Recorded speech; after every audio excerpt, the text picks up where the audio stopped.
Éxito importante. Ganó 3 medallas de oro y 1 de plata en el Campeonato Europeo de Gimnasia en Noruega. Leche Milex, Quesos Michel, del Grupo Mejía Alcalá, presentó Cápsulas de Deportes en La Nota. Escuchas La Nota 95.7. Esto no tiene nombre.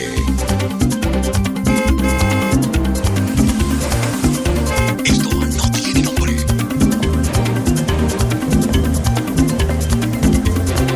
Esto no tiene nombre.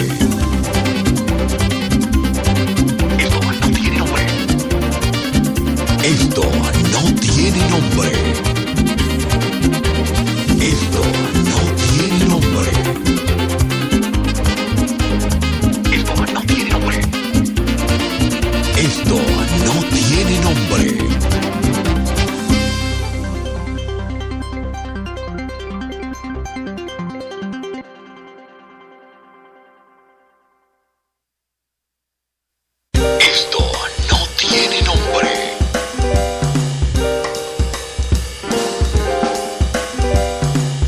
no tiene nombre.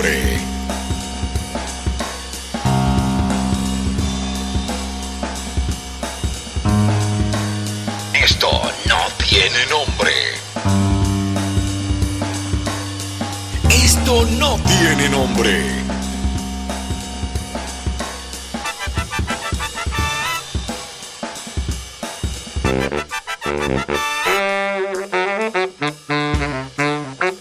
Esto no tiene nombre.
Muy buenas tardes, 1:06 de la tarde. Bienvenidos a Esto no tiene nombre.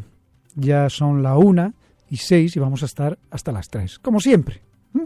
Para toda la gente que nos escucha a través de la 97.5, La Nota, y a través pues de Coral, canal 39, y a través del canal 8 de Tricón. En fin, empezar el programa comentando de algo triste y algo que también nos tiene que mover a todos a un poquito de reflexión. En el día de ayer, muchos que habrán leído en las redes sociales pues del triste fallecimiento de prácticamente una familia completa, una mamá con 2 niños que estaban en el asiento de atrás del carro, aparecen en su carro pues muertos. La policía está haciendo las averiguaciones y tal, pero todo apunta a que puede ser pues un envenenamiento por monóxido de carbono o quizá por gas. Muchos de nosotros acostumbramos a llevar única y exclusivamente el carro al taller cuando le vence el kilometraje, el cambio del aceite, el cambio o cuando se rompe algo y no queda más remedio que llevarlo. Pero no estamos acostumbrados a fijarnos, por ejemplo, si las gomas están bien, si vamos a tener un viaje y no nos va a reventar una goma, y etcétera, etcétera, etcétera. Parece que no somos conscientes de que en ese vehículo va a viajar también nuestra familia. O sea, quizás yo monte a mi hijo para llevarlo al colegio o para irme de fin de semana de vacaciones, toda mi familia, y uno no es consciente de la máquina que tenemos en nuestras manos y lo que puede suceder cuando se explota, por ejemplo, una goma, cuando viajamos a 60 kilómetros por hora. Ya yo no digo a 120 kilómetros por hora, 60. O cuando no nos fijamos y las gomas están gastadas y tenemos una temporada de lluvia como ahora y vamos a recoger a alguien al aeropuerto y encontramos pues en la autopista estos charcos de agua y tú pasas a una velocidad que no hace falta que sea muy grande, 60, 80 kilómetros por hora, y el carro hace lo que se llama aquaplaning, las gomas no se agarran porque están gastadas, no se agarran al firmamento y ese carro empieza a dar vueltas. Si estás solo en la carretera, lo máximo que puede pasar es que te salgas de la carretera y pares contra un cocotero. Hay que ver la forma en la que vas a parar, te pasará algo más grave o menos grave, pero si la carretera está llena de vehículos circulando, no solamente vas a afectarte tú, sino que vas a afectar a otro y el accidente se convierte en algo mucho más grave. Y la culpa al final es por no estar pendiente de revisar las llantas, el desgaste de las gomas, si te puede explotar, si vas a resbalar en la carretera, o en este caso, si tu vehículo tiene un escape de gas. A veces uno se fija, pero huele a gas. ¿Cuántas veces a nosotros no se nos ha detenido un carro al lado, un carro público, y te entra por esa ventanilla o sientes dentro del olor que está parado, al lado del carro que está parado, ese olor a gas?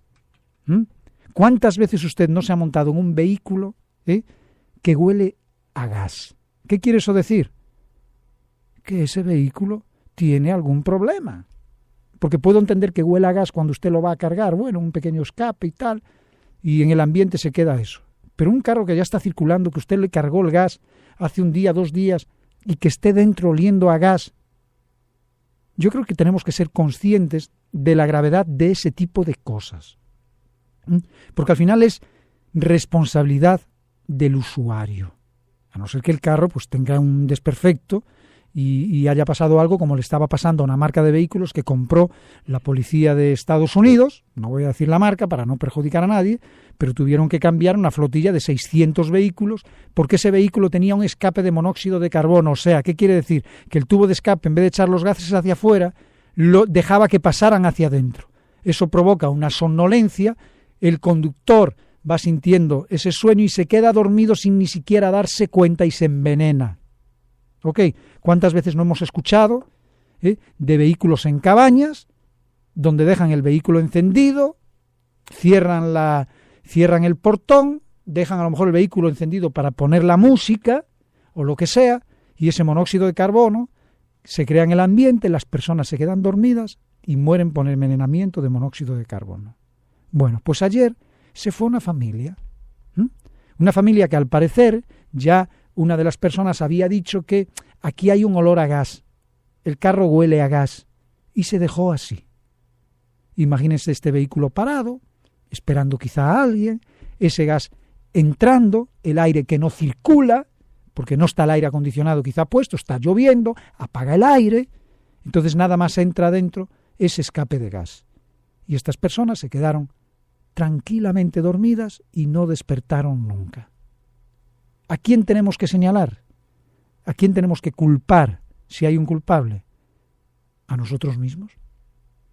Nosotros tenemos que culparnos a nosotros mismos por no estar pendientes de este tipo de revisiones. Un vehículo es muy cómodo, es muy útil, pero es una máquina de matar. Y eso tenemos que tenerlo claro. Por eso es tan importante, y yo insisto mucho y se lo digo mucho a mis hijos, tener una licencia de conducir. No es solamente... Conducir es más fácil que manejar un PlayStation. Ok, ya cualquiera, uno se sienta en el vehículo, tiene un guía y tiene 2 pedales y le das para allá. Eso es más fácil que manejar un iPhone, que manejar un iPad o que manejar una simple computadora. Maneja cualquiera. Antes, cuando los carros eran mecánicos, hasta era un poco más complicado, que el embrague, que para adelante, que para atrás esto, que tal y que cual. No, un vehículo ya tú te sientas y le das para allá. La responsabilidad es lo que tú tienes en las manos. Y no es posible que estemos dando licencias sin hacerle entender a las personas que el vehículo es algo más que lo que se usa para desplazarse del punto A al punto B. El vehículo es una responsabilidad muy grande hacia ti mismo, como es este el caso del que yo estoy hablando, y hacia los demás también. O sea, las normas de circulación son para que todos nos entendamos sin ni siquiera tener que intercambiar una palabra o una mirada. Usted cumple todas las normas y teóricamente no tendría que pasar nada. Cuando usted las incumple, está provocando algo, puede provocar algo. Pero eso es en la relación del conductor hacia los demás. Pero la relación del conductor hacia uno mismo, cómo tú te paras, tienes que bajarte por el lado de la acera, no te puedes bajar a abrir la puerta sin mirar si viene un motorista, porque el motorista se va a grabar la puerta. ¿Cuántas veces no hemos visto eso? ¿Cuántas veces no hemos visto que un motorista te adelanta por la derecha, y cuando tú vas a girar, porque supuestamente no se puede adelantar por la derecha, te llevas el motorista, pero porque no miraste por el espejo? ¿O cuántas veces, cuánta gente no se ha muerto en una autopista cuando se paran por un accidente y cuando se bajan del carro viene otro carro y se los lleva porque se pararon mal? O sea, estoy hablando de cosas y de situaciones, de accidentes que nada más suceden por culpa de uno con tu vehículo. Lo que sucedió ayer es por no estar pendiente del tipo de revisiones que necesita tu vehículo. No es solamente cambiar el aceite, no es eso nada más. O sea, tu vehículo es de gas, tienes que saber que llevas gas atrás, que tienes que estar pendiente de que si algún día huele a gas, tienes que llevarlo a reparar inmediatamente. O sea, son muchas, a mí me da mucha pena tener que dedicarle tiempo de este programa, porque siempre nos encanta tener una onda de buen humor y arrancar el programa con alegría, pero creo que también tenemos algo de responsabilidad con hacer pensar un poquito a la gente, y hacerlos pensar sobre todo cuando este es un país donde podríamos decir que hasta no sé cuál es el porcentaje, pero debe de ser como un 70% de los carros se mueven con gas. ¿Y quién está supervisando eso?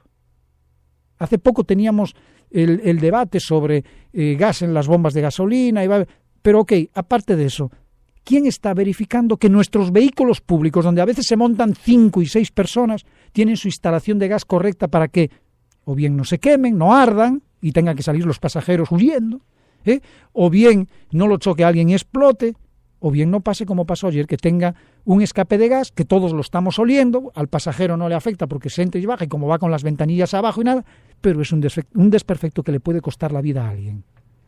¿Quién está supervisando que las instalaciones de gas que se hacen en el país, en los vehículos, se estén haciendo bajo parámetros que protejan a la persona que lo está comprando? Para que esa persona cuando ponga su instalación de gas en su vehículo, vaya seguro de que a él y a su familia no le va a pasar absolutamente nada. ¿Quién le está garantizando eso?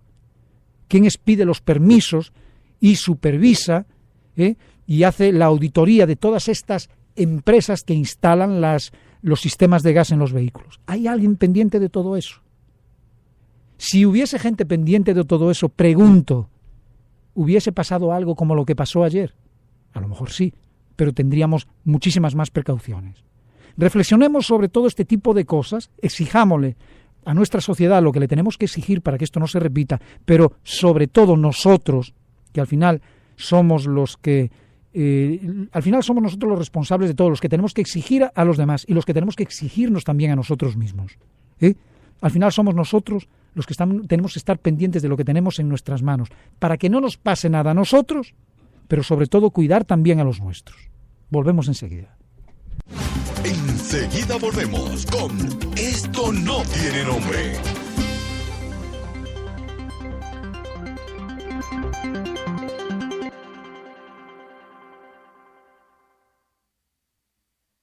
Con paquetitos limitados que rinden un paquetón. Con paquetitos limitados que rinden un paquetón. Con estos paqueticos vamos a sofocar. En tu prepago nos vamos a activar. Rinde los likes, rinde los minutos. Con tu paquetico y olvídate del mundo. Con paquetitos limitados que rinden un paquetón. Con paquetitos limitados que rinden un paquetón. Ahora tus paqueticos rinden un paquetón, porque podrás seguir navegando hasta el último día del paquetico que actives. Actívalos marcando número 100 número. Tu vida cambia con Orange.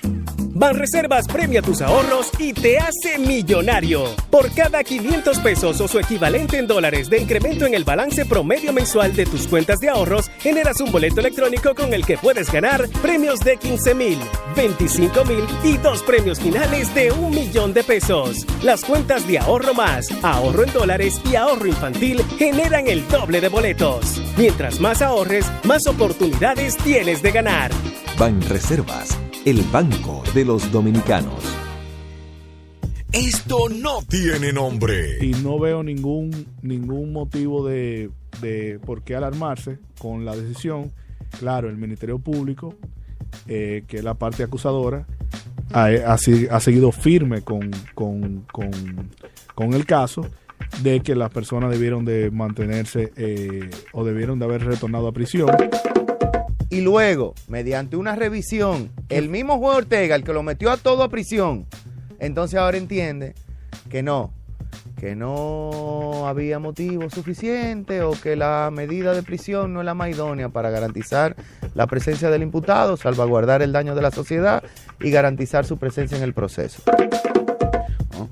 Y eso, yo creo que además esa presencia o ese sentir religioso contribuye también a una responsabilidad ciudadana. Perdón, vamos a decir, debería contribuir, porque no es que las personas religiosas son perfectas. Claro. Que son, por definición, pecadoras. Esto no tiene nombre.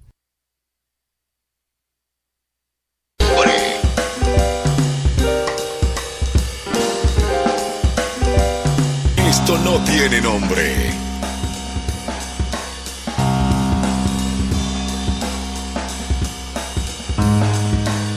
Esto no tiene nombre. Esto no tiene nombre.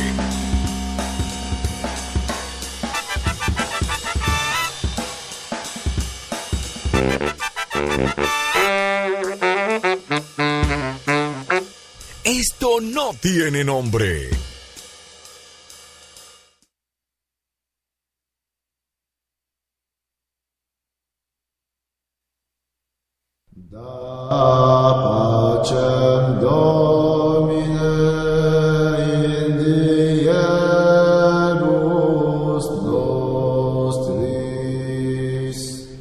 No pongo en duda los informes, pero no creo en los informes como creo en Dios. Porque no cree en la justicia, no cree en el abogado y no cree en los jueces. ¿Qué solución le queda a usted?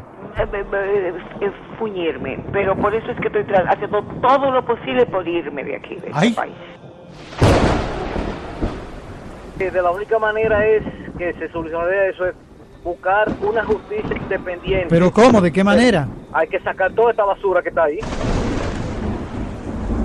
Aún con toda su farsa, penalidades y sueños fallidos, el mundo es todavía hermoso. Sé cauto, esfuérzate por ser feliz.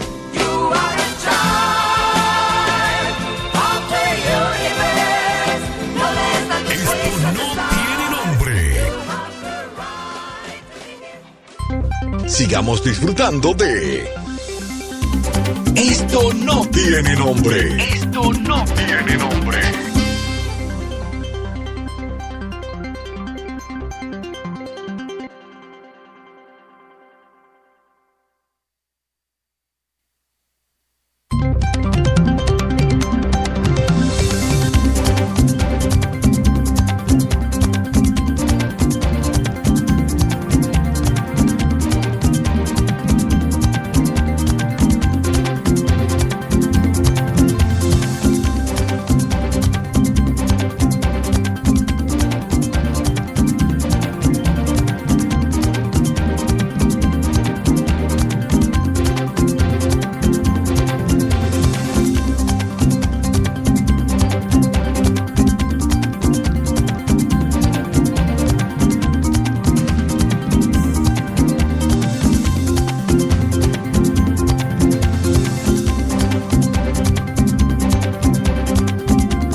1:22 de la tarde, la Junta Central Electoral, esa misma, corre el riesgo de ser sometida a un tribunal de arbitraje si en un plazo de 6 meses no logra arribar a un acuerdo con la empresa Indra Sistema, a la que le adeuda pues nada más y nada menos que 13,9 millones por la compra de equipos tecnológicos usados en las elecciones del 2016. La empresa, de capital español, en un requerimiento de pago del 17 de octubre pasado, advirtió a la Junta Central Electoral que se acogerá al artículo 11/2 del Acuerdo para la Protección y Promoción Recíproca de Inversiones entre el Reino de España y la República Dominicana. El mismo establece que las controversias que surjan entre un inversionista y la parte contratante no pudieran ser resueltas en un plazo de 6 meses a partir de la notificación, pues irían a un tribunal de arbitraje ad hoc establecido por el Reglamento de Arbitraje de la Comisión de las Naciones Unidas para el Derecho Comercial Internacional. En su notificación a la Junta Central Electoral, Indra establece que han realizado esfuerzos para resolver de forma amigable el impago, pero que no han logrado avances desde el organismo desde las elecciones. Asegura que el incumplimiento del plazo legalmente establecido, el cual excede de los 14 meses, está causando un injusto y grave perjuicio económico a su compañía. Aduce que han atendido todos los requerimientos de información por parte de la Junta Central Electoral y la Cámara de Cuentas, así como han acudido a las reuniones con el fin de lograr una solución definitiva a la deuda pendiente.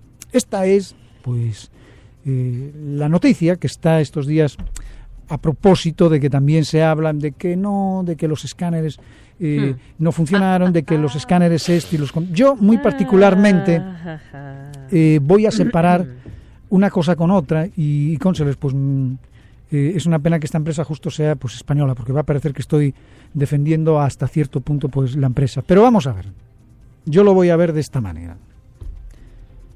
Si se acepta la compra de esos equipos, si hubo una comisión asignada para supervisar que todo eso funcionaba, está bien, me imagino que en el contrato tiene que haber algún tipo de cláusula que dice, bueno, pero es que si no funciona, telele.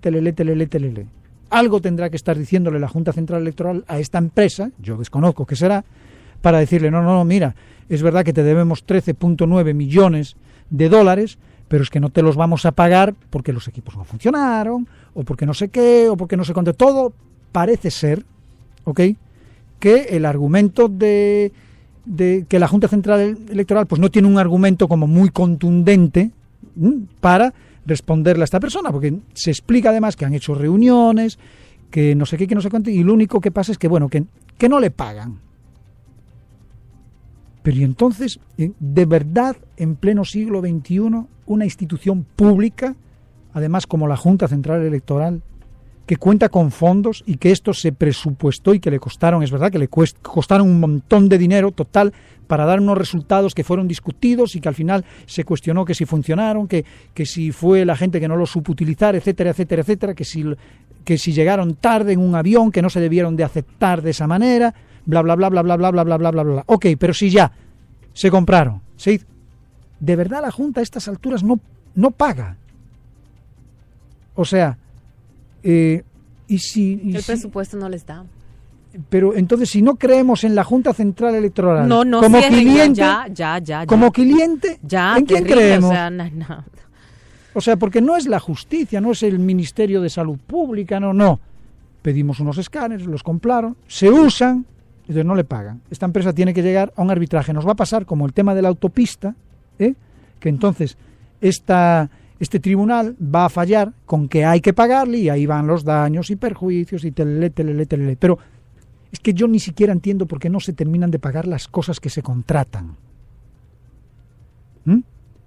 O resulta que en la Junta también va a haber una cogioca de que no, si me pagas, pues entonces para yo hacerte un pago pues te cobro un 10% o para sacarte el pago un 20%. ¿Será ese el juego? También dentro de la Junta Central Electoral. Yo no creo, o sea, personalmente no creo, pero no le encuentro explicación. Pues usted se compra algo, suscribe un contrato. ¿Hay que pagar? Páguelo. Ya. No, que no funcionaron o que no sé qué. Entonces, hay un reclamo, pero parece que no es ese el tema. Parece que no es eso, porque han acudido a todas las reuniones. Dice esta empresa, a mí me gustaría que alguien de la Junta pues se manifestase y dijese algo en torno pues a esta resolución que toma esta empresa de que va a ir a un tribunal de arbitraje. ¿Qué dirán? Bueno, pues que vayan porque no tenemos dinero y así alargamos el tema hasta que me den el dinero y después te Claro, pago. y el arbitraje después dice que tienes que pagar, incluyendo todos los gastos del abogado del otro y un dineral más todavía. Claro, yo no sé. ¿Y de dónde sale? Del bolsillo del club de los pendejos. Pero entonces, si no nos podemos meter en los escáneres, vamos a seguir haciendo las elecciones como las hacíamos. Los escáneres. ¿Entiendes? ¿Por qué estamos hablando Mira de ese tipo de cosas? Tema. ¿Entiendes? Ese tema. Tanto que se habló de esos escáneres, tanto que se dijo, tanto que se objetó, pero no. Se impuso la voluntad de la persona que dirigía la Junta, a pesar de los pesares. No, pero digo, no sé, Roberto estuvo en ese trajín. Que yo recuerde, se invitó a todos los partidos, se hizo una comisión de veeduría donde estaban medios de comunicación y de todo, y ningún partido se quejó de nada. Hubo muchos fallos. No. En las pruebas que se hicieron. No, eso fue... No, al contrario. Roberto lo explicaba aquí el otro día. Él decía que todo funcionó perfectamente y que nadie se quejó. ¿Y ¿Que dónde vino el problema? Elecciones? ¿Dónde vino el problema? ¡Wow! ¿Dónde vino el problema? Según nos explicaba Roberto, me encantaría a lo mejor poder llamarlo, si es que está de viaje o está en carretera o algo, a lo mejor nos puede atender y nos lo explica. ¿Dónde fue que vino el problema? Que cuando se encargaron, los encargaron tarde, hubo que mandar un avión, los trajeron 15 días antes de las elecciones, no se pudo preparar a la gente, pero peor todavía, porque está bien, eso pasa, pero si eso pasa, ¿qué tendrían que hacer los partidos políticos? Quejarse y decir, como eso pasó, es verdad que funcionaron, es verdad que estuvimos haciendo la supervisión, pero no se ha hecho el procedimiento a tiempo. Pero esto no llegó a tiempo, esto no creo que vaya a funcionar y no queremos eso, pero ningún partido político dijo nada. Bueno, hubo un partido que pidió que hubiese el PRM, sí recuerdo, que pidió que se hicieran conteos manuales. Y fue la decisión que se tomó finalmente de que no se iban a utilizar para votar, sino que se iban a utilizar, de hecho se utilizaban para el conteo, pero se iba a hacer el conteo manual también. Exacto. Si no recuerdo, creo que fue así. Exacto. Pero fue ante la posibilidad de ver que eso no venía bien. Pero debieron de haberse quejado en ese momento y parar todo. Ok, entonces, cóncholes, si usted se cayó, para mí ahora no se queje. Vamos a ver hasta dónde va a llegar este tema, ¿de acuerdo? Porque yo pensé que era, ahora mismo hay que ver lo del panfleto del señor este que dice que los escáneres no funcionaban, que se está incluso llegando a cuestionar la veracidad de las elecciones, del conteo, si fue correcto, si funcionó mal, si hubo algún tipo de injerencia, si telele, ya el señor Roberto Rosario pidió y le exigió a la Junta pues algún tipo de informe, pero eso va caminando por un lado. Y ahora de repente nos enteramos de que la Junta tampoco le pagó a esta compañía, entonces, jolín, está como fuerte. Si las elecciones pasaron, ¿cuánto tiempo hace? Bastante ya. Y estamos hablando de que ahora, que hubo errores, de que hubo fallos, de que no funcionaron, y todavía no le estamos pagando a la gente los escáneres. No, hombre, no, recogí, vamos, esto no tiene nombre.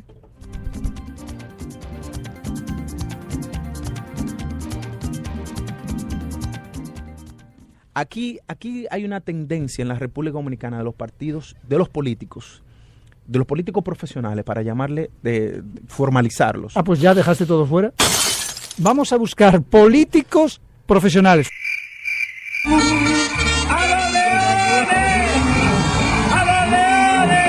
Se quedaron todos fuera. No, los que viven de la política.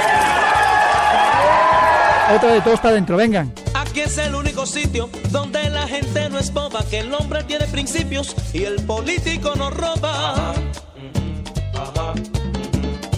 Esto no tiene nombre.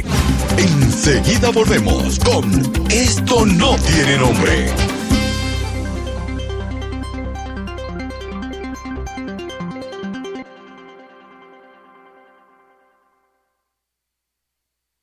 Recarga hoy y gana con Orange. Pronto, Altis. En La Nota, cada semana se cocina algo bueno. Juancho Ortiz y Leandro Díaz te esperan en A Cuatro Tiempos. Todo sobre gastronomía. La cita es cada sábado de 4 a 6 de la tarde. A Cuatro Tiempos por La Nota 95.7. Conoce de todo.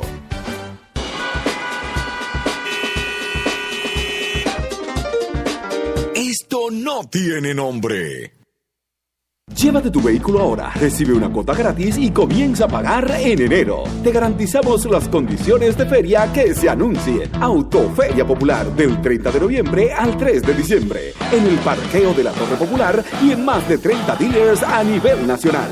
Banco Popular, a tu lado siempre.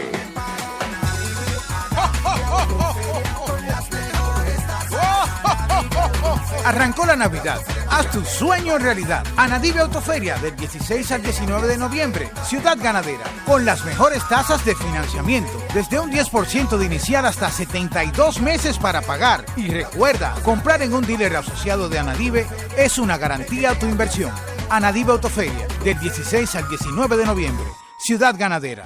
Esto no tiene nombre. Esto no tiene nombre.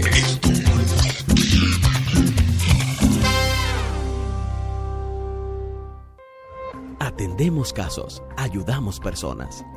El servicio al cliente es lo más importante para nosotros. Tratar a cada persona como un miembro de la familia es nuestra prioridad. Brindar las mejores atenciones es nuestra misión. Yo fui víctima de un fraude electrónico vía internet. Pude ir al banco del cual me fue sustraído el dinero a tratar de que me dieran auxilio. Llegué a ProUsuarios, hice la reclamación formal y para mi sorpresa, la superintendencia resuelve que el banco me devuelva mi dinero, ya tú sabes. Sentí en ProUsuarios un equipo dispuesto a darme servicio. Así me sentí en ProUsuarios. Superintendencia de Bancos de la República Dominicana. Cuentas con nosotros.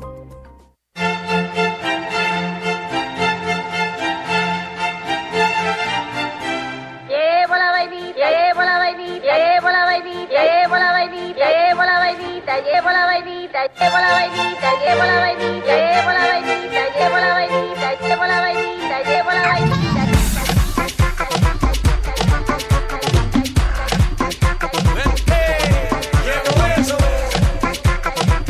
Esto no tiene nombre. Sigamos disfrutando de Esto no tiene nombre. Esto no tiene nombre.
Bueno, pues 1:36 de la tarde y de el tema de los escáneres y de la deuda de la Junta Central Electoral con esta compañía, pues nos vamos a otro tema también muy interesante y que también está sobre el tapete. Claro que sí, para esto recibimos a Shaula Montaz, quien es coordinadora Región Este, Dirección de Coordinación Institucional de la Procuraduría General de la República, y viene a darnos los detalles acerca del encuentro internacional titulado Mejores Prácticas en la Lucha contra la Violencia de Género, que se llevará a cabo próximamente en nuestro país. Bienvenida, Shaula, esto no tiene nombre. Gracias a ustedes por recibirme el Muy día de buenas hoy tardes. y gracias por ser eco de tan importante tema y de todo lo que tiene que ver con la lucha contra la violencia de género. Como bien comentabas la semana pasada, para dar una introducción, el magistrado Jan Rodríguez dio a conocer lo que son los 22 puntos del Plan Nacional contra la Violencia de Género, que es un plan enfocado a la acción, con medidas concretas y trabajos con una visión integral en cuanto a esta lucha. A raíz de ese plan, y no solamente a raíz de ese plan, sino apoyando todas estas acciones, es que vamos a tener el primer encuentro el miércoles que viene. Es un encuentro internacional de mejores prácticas en el cual tendremos ponentes de España, de Estados Unidos, de Latinoamérica, conversando con nosotros qué le ha funcionado, qué no le ha funcionado, cómo nos pueden ayudar, cómo puede también el sector público y el privado trabajar en conjunto para atacar esta situación que estamos viviendo. Y más que nada también abrir ya de una manera formal el tema para nosotros como país. Cuando digo formal es con este tipo de encuentros un poquito más académicos, sobre todo lo que está sucediendo. El encuentro es el miércoles 22 de noviembre, va a ser un solo día, de 8 de la mañana a 6 de la tarde.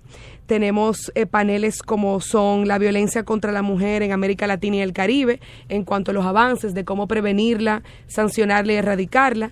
Tenemos paneles de abordaje y protección de la víctima en cuanto al sistema penal, o sea, cómo esa víctima va a recibir esa protección y qué han hecho otras instituciones.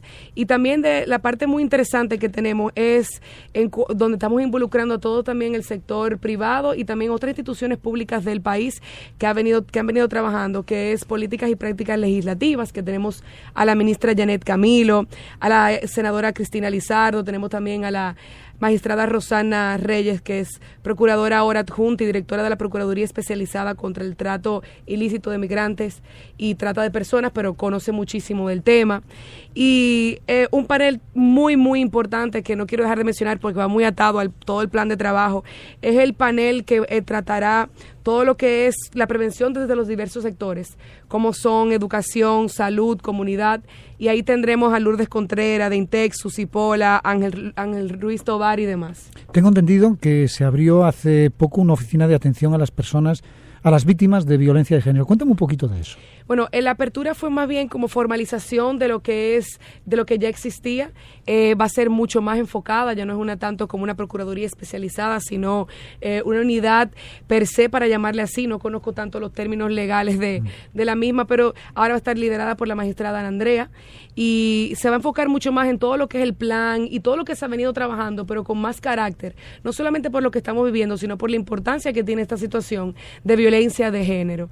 Y al igual que esa apertura, no, sino formalización de la unidad, en el país actualmente existen lo que son 19 unidades de violencia de género, se van a aperturar 14 más. Eso significa que en el país completo existirá una unidad de violencia de género.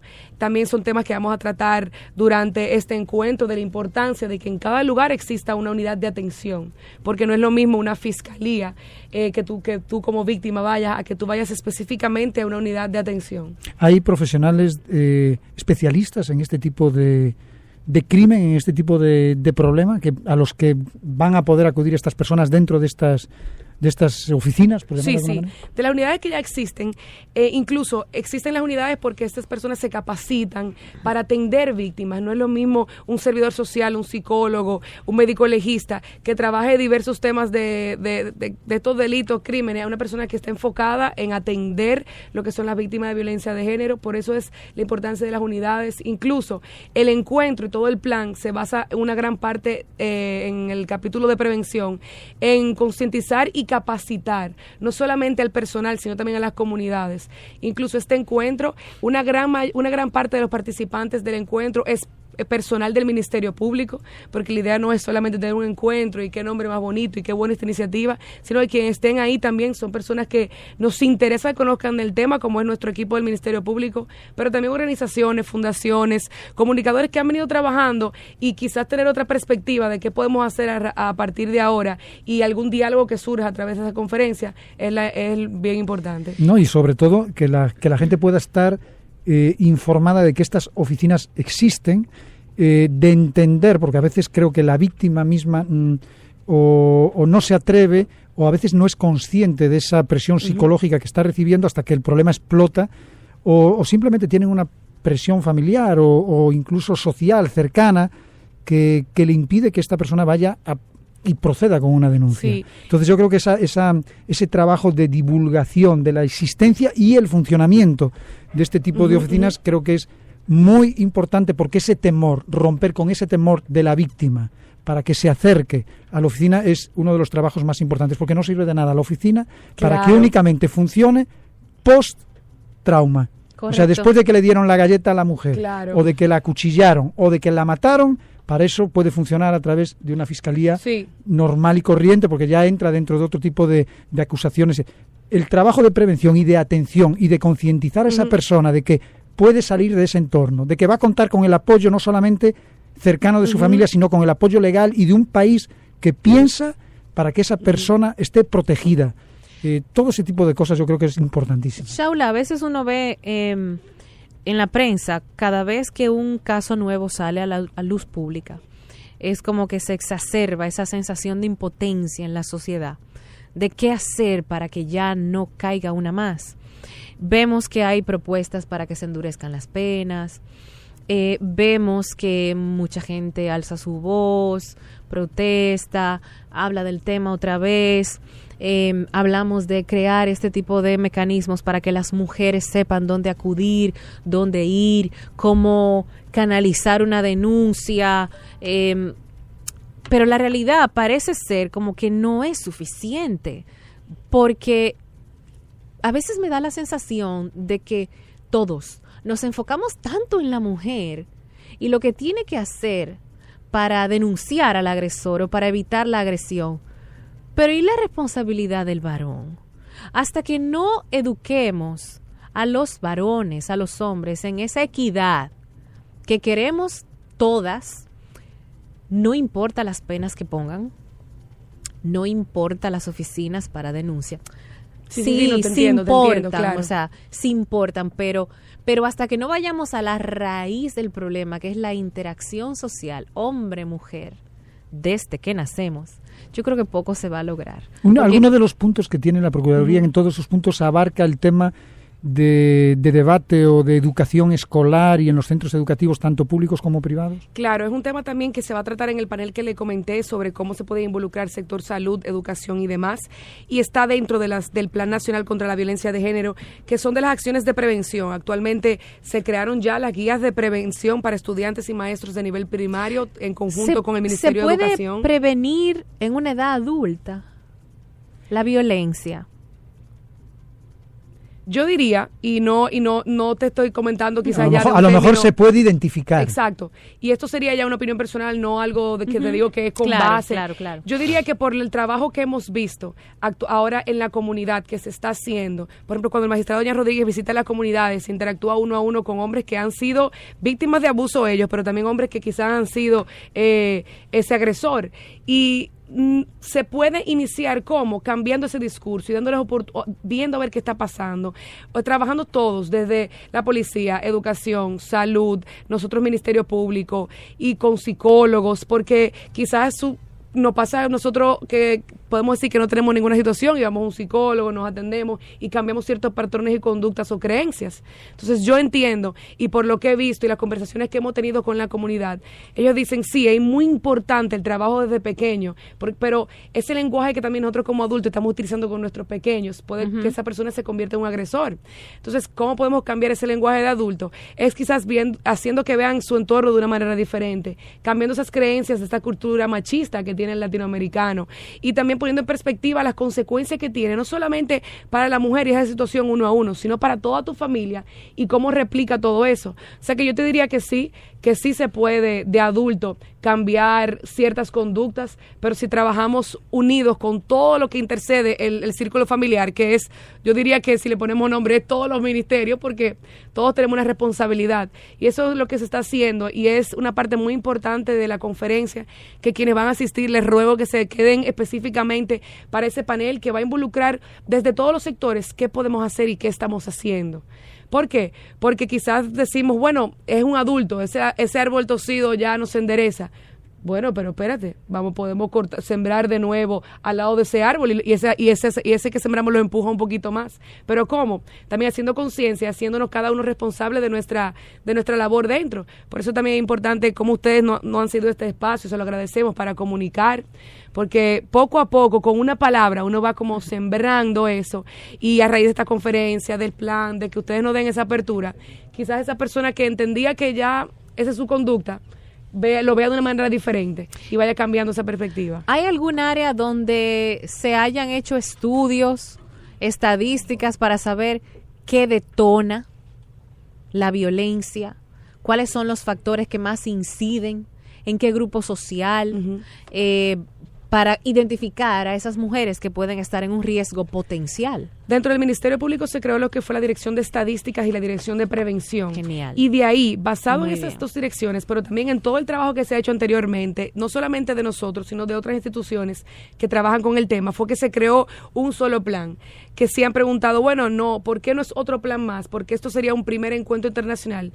Porque a lo que vamos viendo ahora es el primer plan que está conglomerando todas las ideas y todas las iniciativas. Tiene una sola cabeza, es medible, tiene fechas de esto tiene que estar para esta fecha, y se ata la primera parte a este encuentro que va a ser, como vamos a decir, esa luz verde de muchas cosas que se han estado haciendo en paralelo, pero decidimos hoy sentarnos todos y ver cómo podemos hacerlo de una mejor manera, con las mejores prácticas, y no imitando, sino tomando como referencia. Muchas gracias, Qué Shaula. interesante. Ha estado Shaula Montaz de la Procuraduría General de la República, vino a compartirnos los detalles acerca del encuentro internacional, mejores prácticas en la lucha contra la violencia de género, que se va a llevar a cabo el miércoles 22 de noviembre. Muy bien, gracias, Shaula. Gracias a ustedes. Enseguida volvemos con Esto no tiene nombre.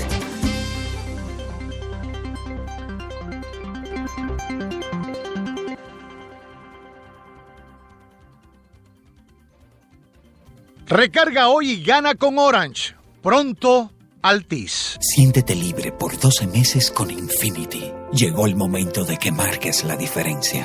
Visita nuestro showroom en la avenida John F. Kennedy número 68 y llévate el modelo de tu preferencia con nuestra facilidad Free 12, con la cual pagas las cuotas que elijas libre de intereses durante los primeros 12 meses. Además, aprovecha nuestros planes de financiamiento personalizados con tasas de 4.95% en dólares. Para más información, contáctanos al 809-227-5400. Infinity. Empower the Drive.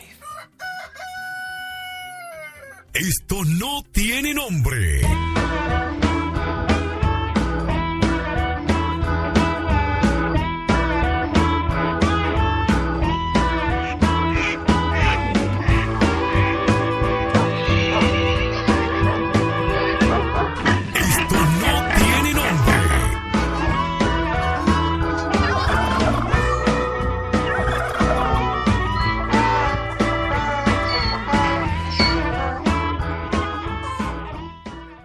Celebra tus fiestas y eventos de Navidad en Meridian Event Center. Nuestra exquisita oferta gastronómica, excelente servicio y diversión garantizada harán que tus invitados pasen una noche de Navidad memorable. Separa tu fecha y disfruta de la mejor de las experiencias al estilo Meridian, el lugar ideal para tus eventos. Meridian Event Center, Avenida Bolívar 229, esquina calle Tercera, en Sánchez La Julia. Sigamos disfrutando de Esto no tiene nombre. Esto no tiene nombre.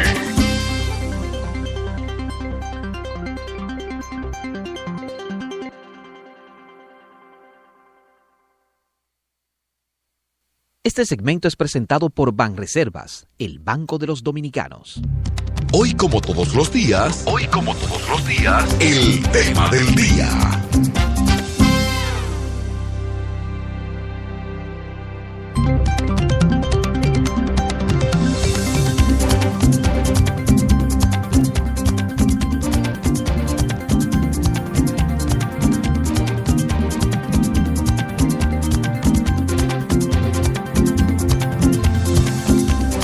Una y 51 minutos de la tarde. Hablábamos sobre el tema de los escáneres hace unos minutos y ya lo haremos de manera más formal. Esta situación, nuestro invitado la enfrentó siendo juez titular de la Junta Central Electoral y además hablaremos con él de temas como su apoyo militante a las aspiraciones presidenciales de Hipólito Mejía. Conversamos nuevamente con el doctor Eddie Olivares, quien siempre nos distingue con su visita. Bienvenido a Esto No Tiene Nombre, magistrado. Muchísimas gracias. Para mí un gran placer conversar con el país a través de ustedes. Muchas gracias. Muy buenas tardes. El afecto de siempre, el cariño. Igualmente de nosotros para usted.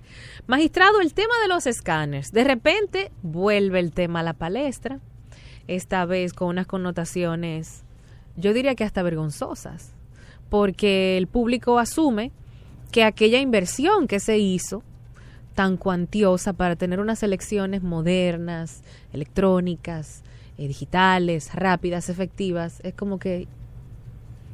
Hace apenas un momento hablábamos y recordábamos que se había en aquel momento nombrado una comisión de veeduría, que participaron todos los partidos políticos y todos estuvieron de acuerdo, que luego llegaron tarde los escáneres. Roberto nos contaba aquí en ese momento que llegaron tarde, pero que ningún partido político tampoco se quejó, que se hicieron aquellas famosas observaciones de mantener el conteo manual. Y ahora, de repente, cuando ya pensábamos de que quejas aparte de los partidos políticos de que en aquella circunscripción y en la otra, bueno, que no sé qué, que el conteo, que se tenía que hacer, que no se hizo, que tal, ya estábamos todos tranquilos con las elecciones, tenemos nuestro presidente, todo está normal, y de repente nos despachamos con un informe que viene a cuestionar todo eso, que de nada tenemos un presidente que está ahí cuando a lo mejor tenía que estar otro. ¿Cómo tenemos que hacer esta lectura de todo esto?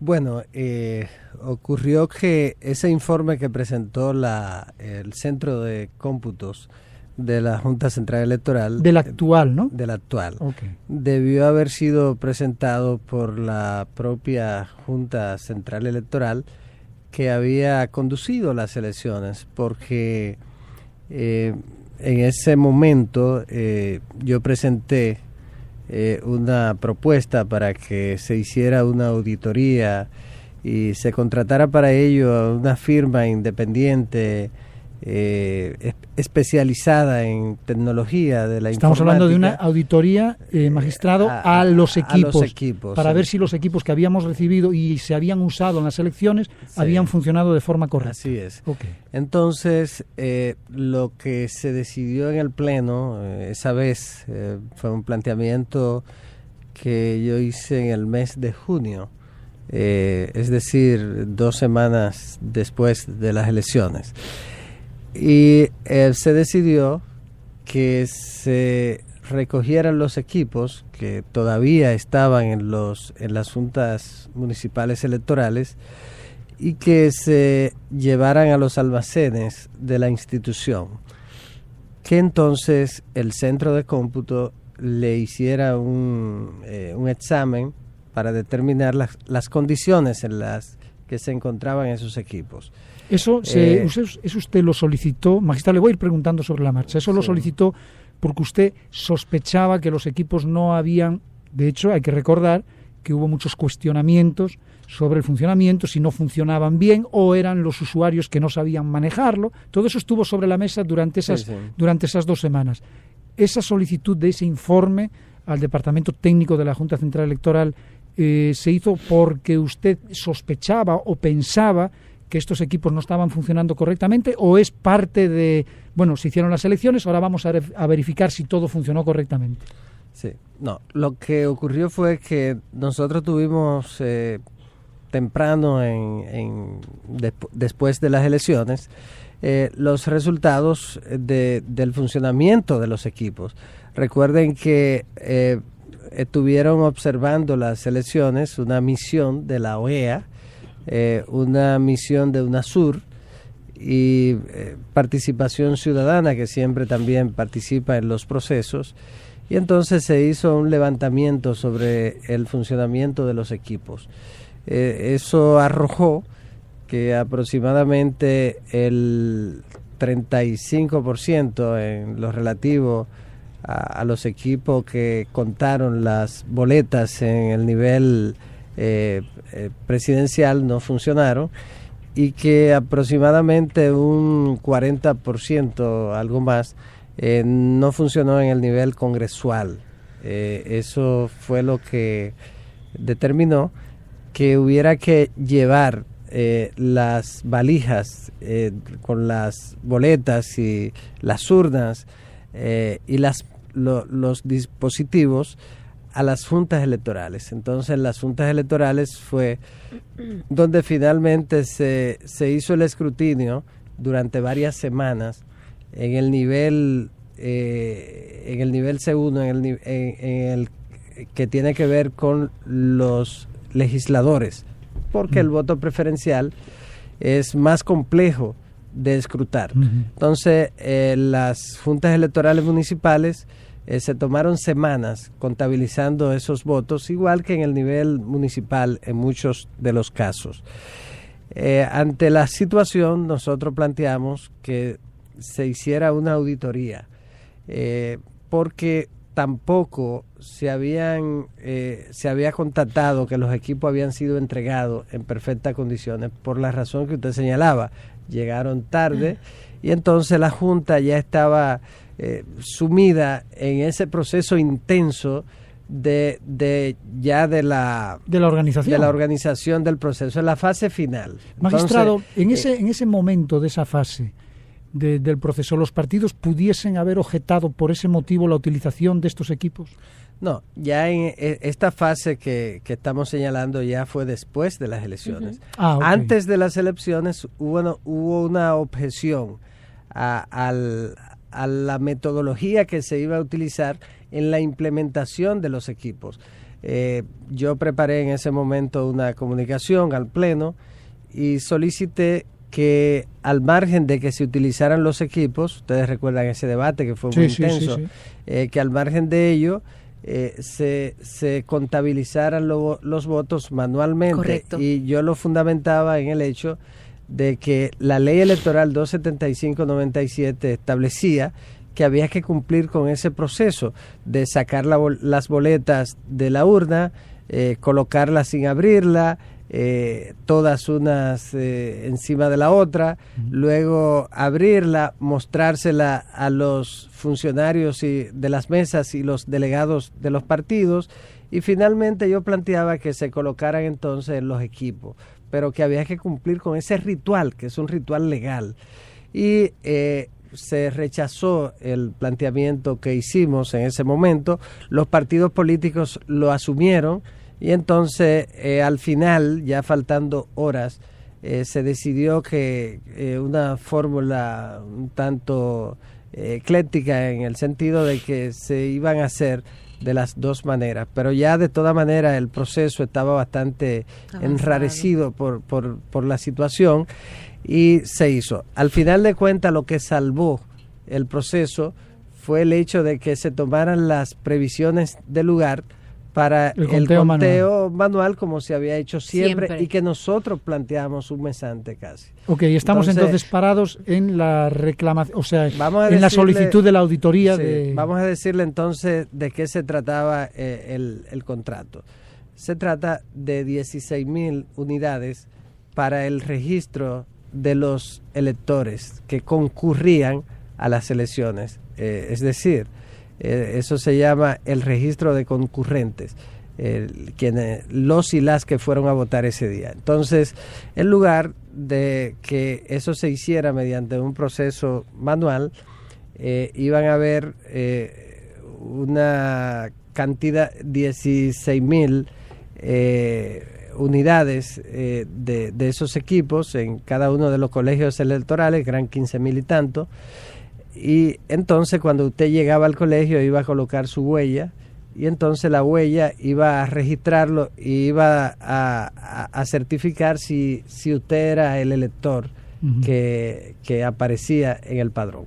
Entonces, muy interesante ese proceso de automatización. Una gran cantidad de esos dispositivos no funcionaron. Entonces, los otros eran los dispositivos para contar los votos, para escrutar, para hacer el reconteo. Entonces, las boletas se colocaban en esos equipos y esos equipos entonces hacían el conteo de los votos. Ese era el principal equipo de la automatización. El otro era entonces los 16,000 impresoras que se iban a encargar a través de esa impresora, entonces se iban a dar los resultados. Eso estamos hablando entonces de 48,000 equipos electrónicos. Se recibieron en partidas distintas, las últimas llegaron casi el día de las elecciones. Increíble. Y entonces no hubo, parece, las condiciones para que se revisaran de una manera y ahí los efectiva. partidos no podían objetar Entonces, eso. Si llegaron en ese momento, ya los partidos no podían decir, señores, pero vamos a hacer las elecciones con unos equipos que llegaron esta mañana. Bueno, los partidos tuvieron una posición de cuestionamiento al proceso después de la primera comunicación que yo había hecho. Entonces luego yo solicité, comprobado que muchos de esos equipos no funcionaron, solicitamos entonces que se hiciera una auditoría, pero que lo hiciera una empresa calificada. El Pleno lo rechazó y lo que decidieron fue que el centro de cómputo, la Dirección de Informática, hiciera un levantamiento. Es el mismo levantamiento que hicieron ahora, porque esa vez no se hizo. Pasó el tiempo y nunca se cumplió con la decisión del Pleno. O sea, el Pleno decidió hacer este tipo de auditoría, de ver por qué no funcionaron o si funcionaron o lo que sea, y eso no se hizo. No se hizo. Entonces, ¿por qué no se hace una cosa así que decide el Pleno? ¿Por intereses de alguien? ¿Por dejadez? Bueno, ¿No hay nadie atrás que le exija? No ¿O porque ya esa junta va a salir de ahí? Sí, todos esos son factores, pero no había un interés en que eso ocurriera. Entonces, ante esa situación, es que esa investigación, esa especie de levantamiento se hace ahora. Y entonces lo fue presentado. ¿Y por qué se hace ahora? Viene a cuento que el actual... Yo me imagino porque el Indra, que también en aquel momento yo solicité que se hiciera la auditoría, que se demandara a Indra por el daño que le causó al proceso, en razón de que no cumplió con la principal obligación del vendedor, en este caso del suplidor del equipo, del proveedor del equipo, que es el de entregar la cosa en perfectas condiciones. Voy entendiendo, magistrado. A ver, antes de que siga, vamos a ver. Sí. Ahora tenemos una empresa que está reclamando no sé cuánto dinero del pago que le falta. Entonces ahora la Junta Central Electoral dice, antes de pagarle, no quedé muy satisfecho, vamos a hacer la auditoría de los equipos, para entonces se encarga la auditoría que debió hacerse cuando usted proponía, justo terminando el proceso, hasta como un procedimiento interno. Claro que sí, era lo correcto para reclamar ahí mismo y demandar.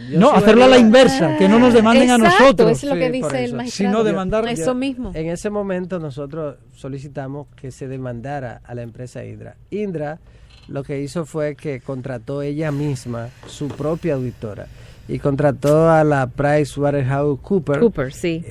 Pero en lugar de hacerlo a través de la filial de la Price de Santo Domingo, lo hizo con la internacional. Lo hizo con la de Madrid. Entonces, esa filial de Madrid tenía una relación con Indra, porque y aunque no la tenga, no es así que se hace una auditoría. Tampoco. Entonces, Indra es una multinacional española muy importante. Y la Price, la filial de la Price de Madrid, hizo una auditoría cuyo resultado le entregó a la Junta Central Electoral en una sola hoja.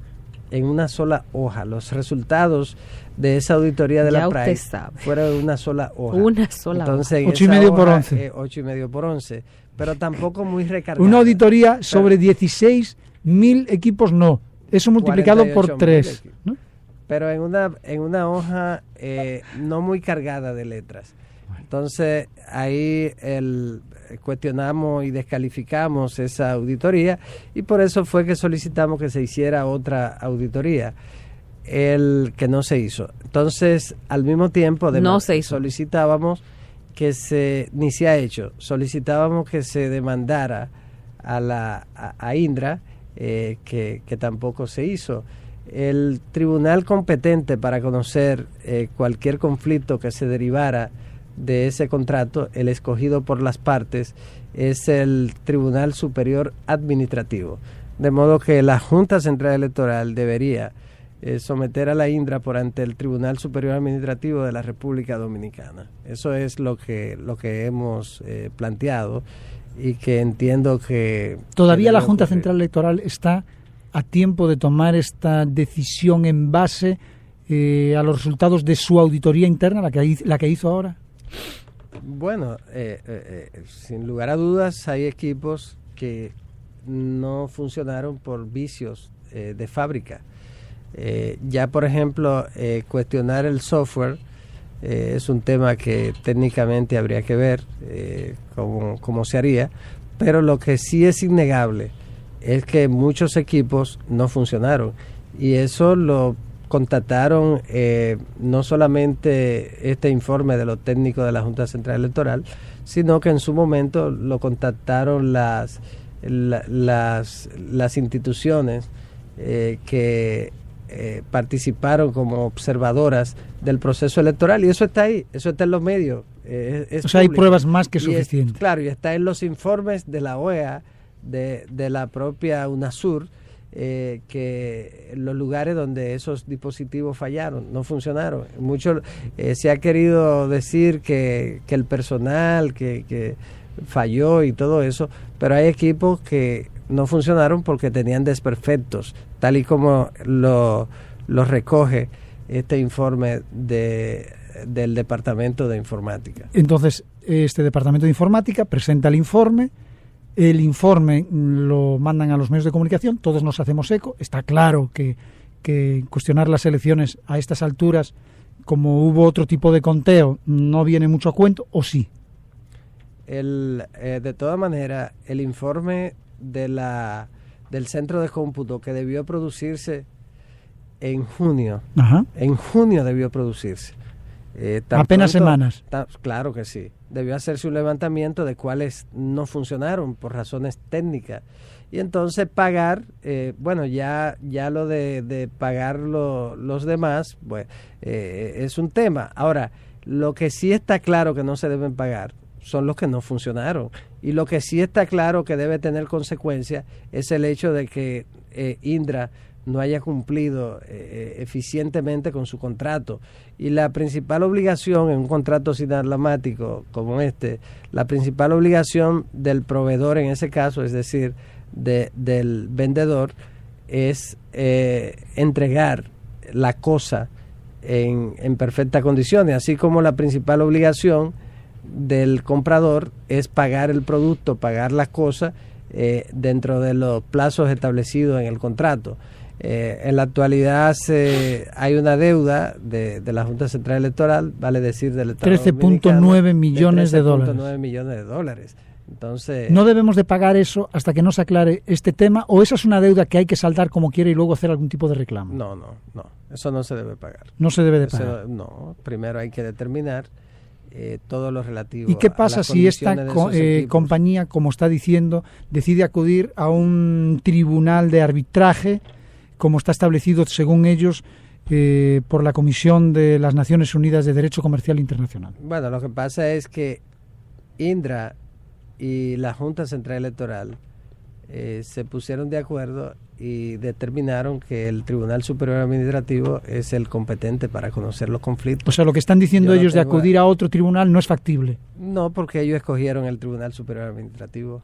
Yo por lo menos revisé el contrato y no vi ahí que se haya planteado la posibilidad de que sea un tribunal de arbitraje internacional. La Junta no ha procedido con ningún tipo de demanda en contra de esta compañía, simplemente se niega a pagar.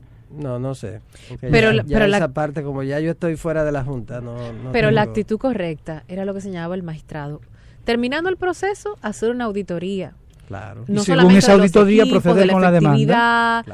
Saber qué funcionó, qué no funcionó, por qué no funcionó, y a partir del resultado de esa auditoría someter una demanda de que yo te pagué o te adelanté una parte para unos servicios que de los cuales recibí un tanto por ciento de eso en tal por ciento en deficiencia, o sea.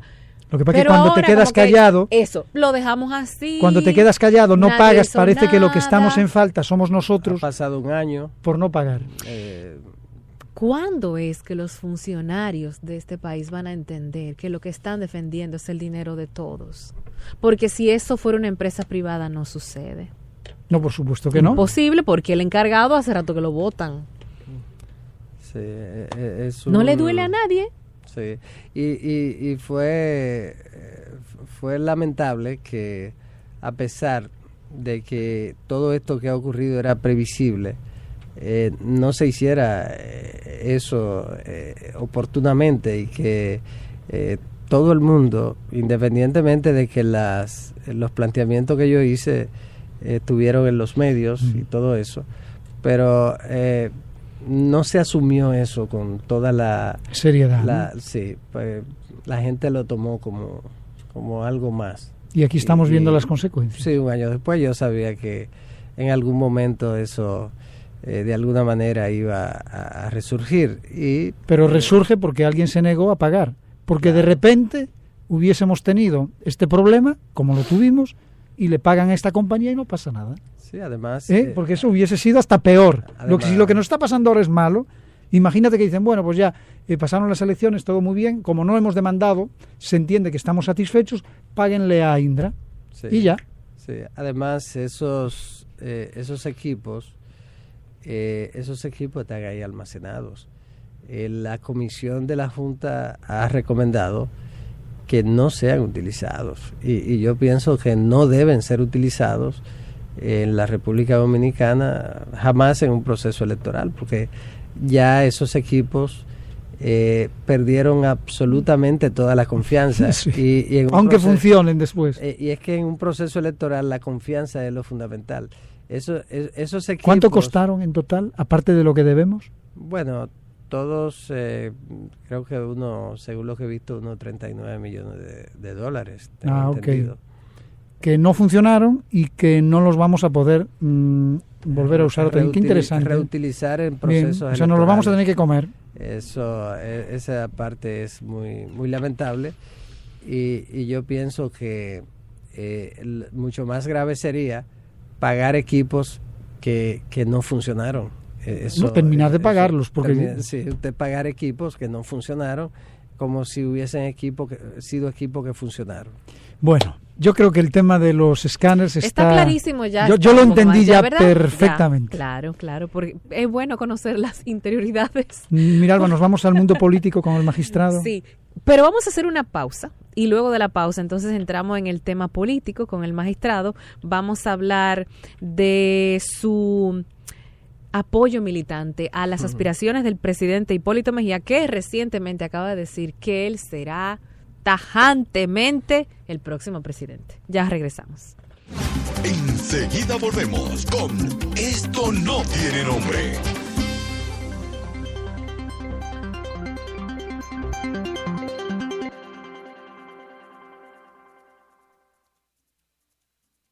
Recarga hoy y gana con Orange. Pronto, Altis.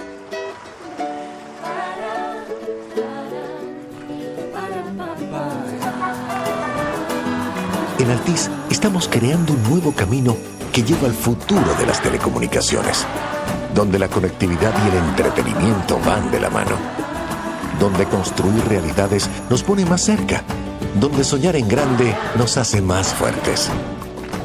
Somos Altis, juntos sin límites.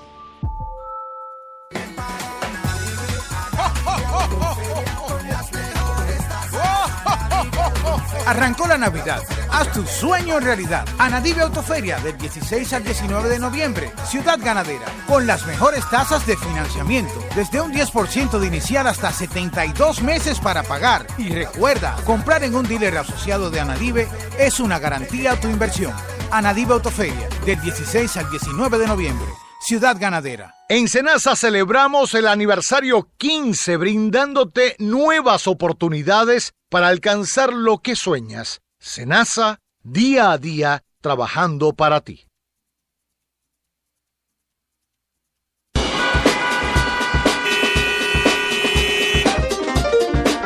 Esto no tiene nombre.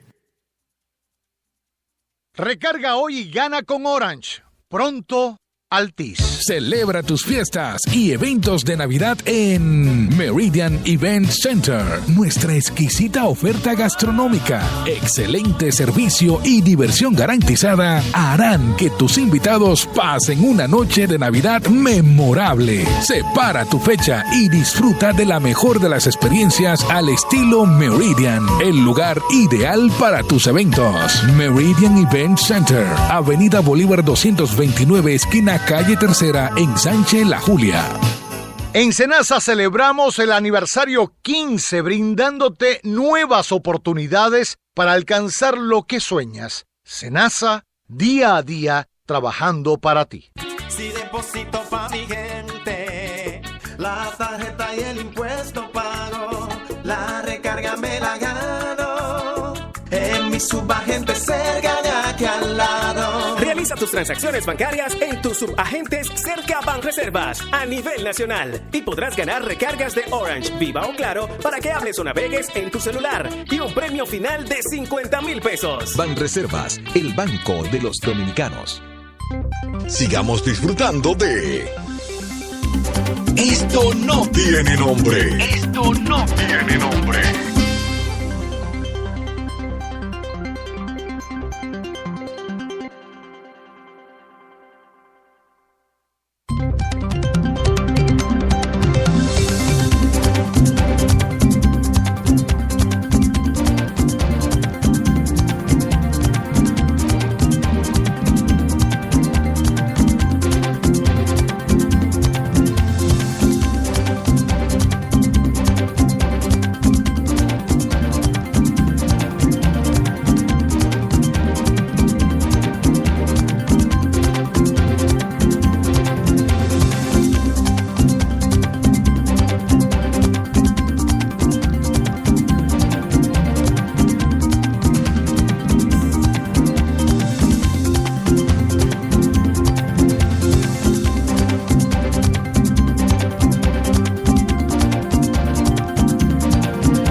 Continúa con nosotros el magistrado Eddie Olivares y en esta parte de la entrevista vamos a tocar el tema de la militancia política. ¿Cómo está la política, magistrado? Sí, bueno, mira, Alba, yo soy de la escuela de un pensador italiano que fue un hombre excepcional de la izquierda, del Partido Comunista Italiano, Antonio Gramsci, que fue el teórico europeo más importante del marxismo del principio del siglo. Y Gramsci sostenía, y hizo un pequeño libro que lo tituló con un artículo que había hecho estando prisionero en Italia, y que se llamaba el artículo Odio a los indiferentes. Lógicamente, la parte del término odio yo no lo comparto porque yo no odio absolutamente a nadie. Pero él decía, y hay que ver el momento en el que él estaba, desde el punto de vista político lo señalaba, odio a los indiferentes. Entonces, en ese artículo él señalaba que no podía permanecer indiferente bajo ninguna circunstancia porque quien permanecía indiferente frente a los asuntos de la ciudad no era ciudadano. Y que hay que participar, hay que tomar partido. Usted tiene que participar fijando posiciones, equivocada o acertada. Bueno, habría que verlo, preferible que sean acertadas. Pero causa más daño el indiferente que el que se equivoca. Es verdad. Porque al menos el que se equivoca está intentando hacer algo. Claro que sí. La indiferencia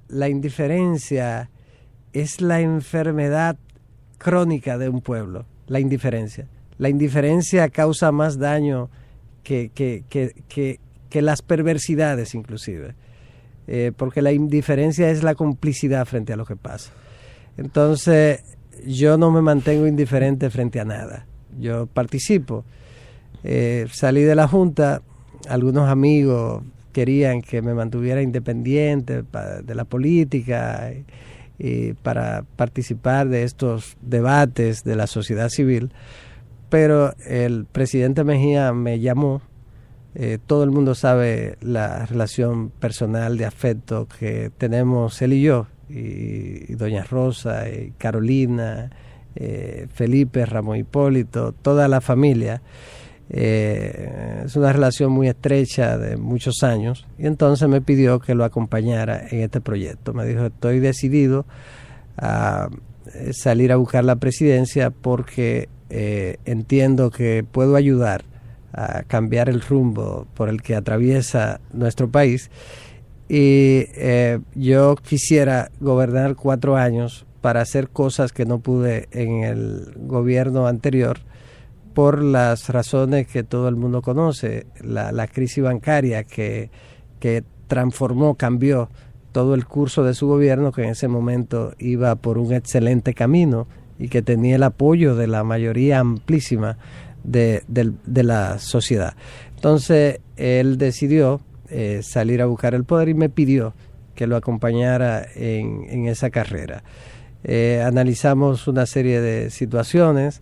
Yo confío y creo que él es la persona indicada para gobernar el país en el cuatrienio del 2020 al 2024. ¿Por qué?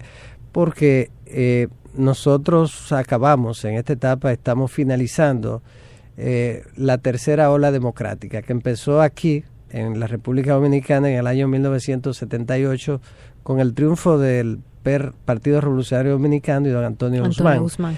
Y entonces esa tercera ola se extendió por toda América Latina, pero surgió de aquí, de la República Dominicana, y todo el sur de América, Sudamérica toda, que estaba gobernada por dictaduras, con excepción de Venezuela, y Colombia.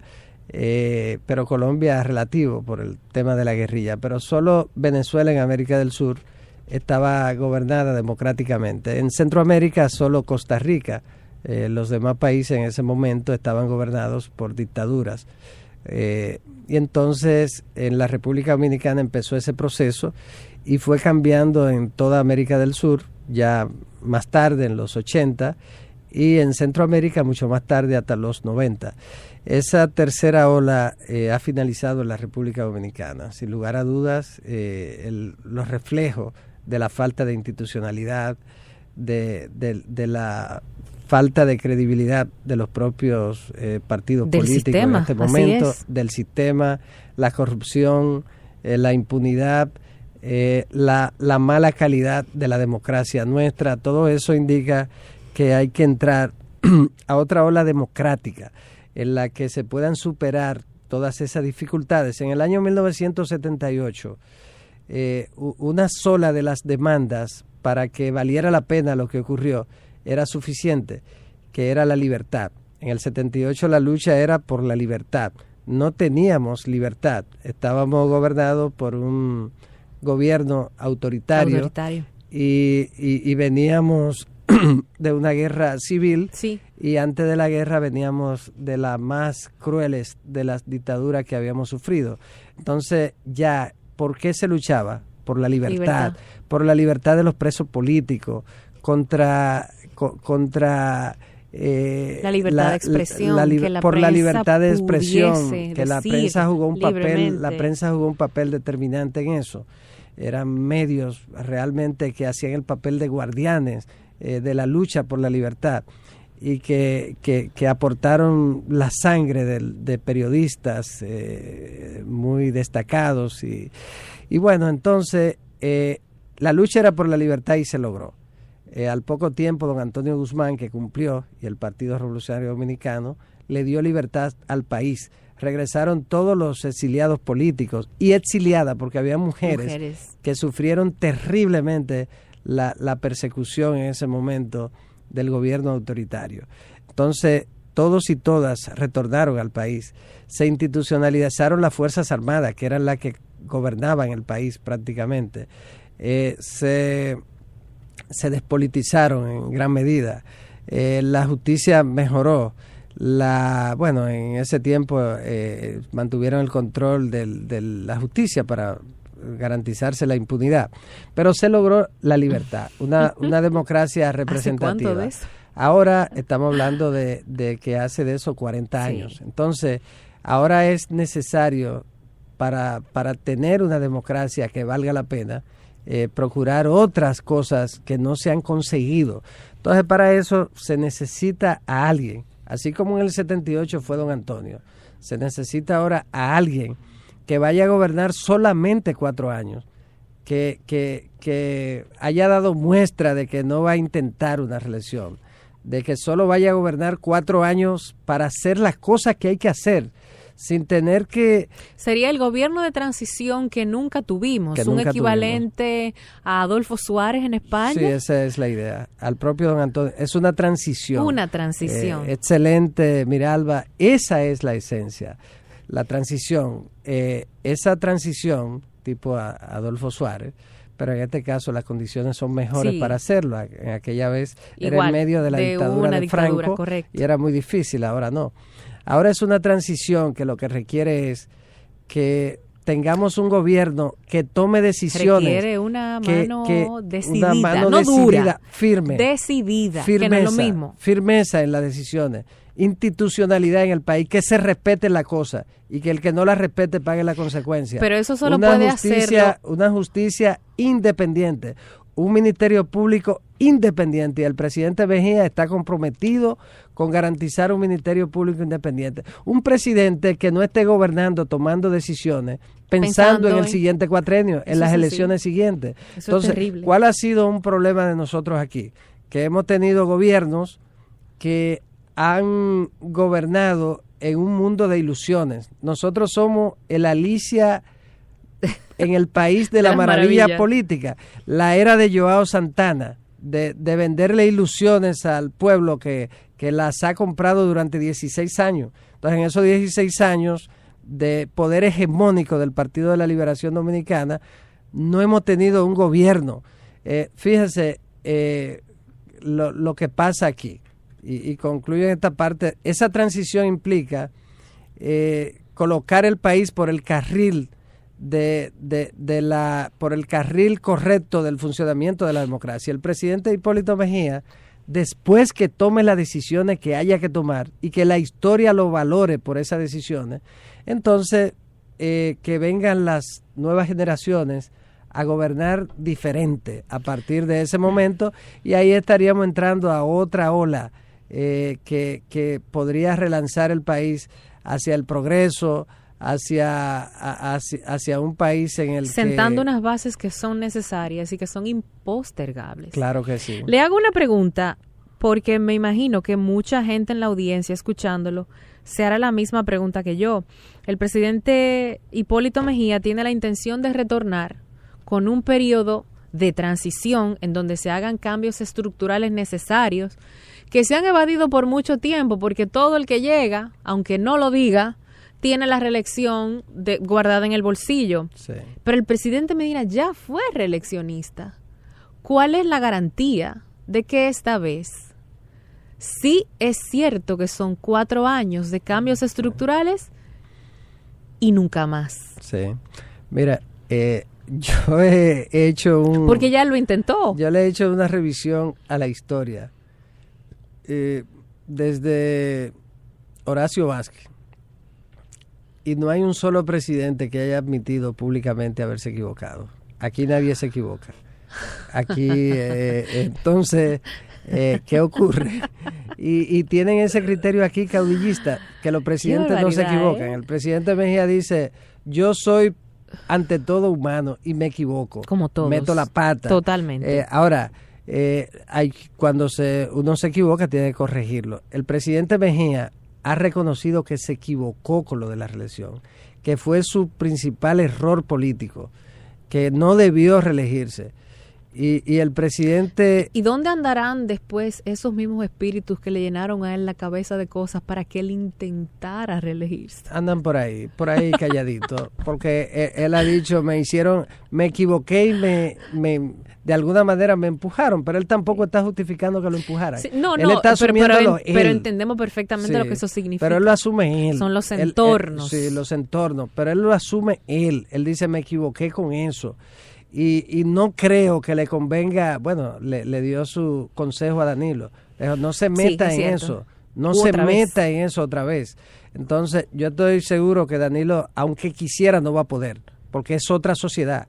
Esta no es la del 2015. En el 2015 todo el mundo entendía, bueno, es un segundo mandato, lo ha hecho bien. No, yo siempre digo, incluso cuando la reelección se postuló como una necesidad de que el pueblo lo pedía, yo públicamente apoyaba, no políticamente, pero lo entendía desde el sentido de que aquí se hicieron consultas populares. Sí. Y el resultado que arrojaron esas consultas era que el pueblo quería, en otro periodo que no era el de Danilo, 2 periodos consecutivos y nunca más. Así es. Lo que sucedió más adelante, que todos conocemos como el acuerdo de las corbatas azules, fue que se obvió la voluntad del pueblo para imponer otro tipo de negociación que era contrario a lo que el pueblo quería. Sí.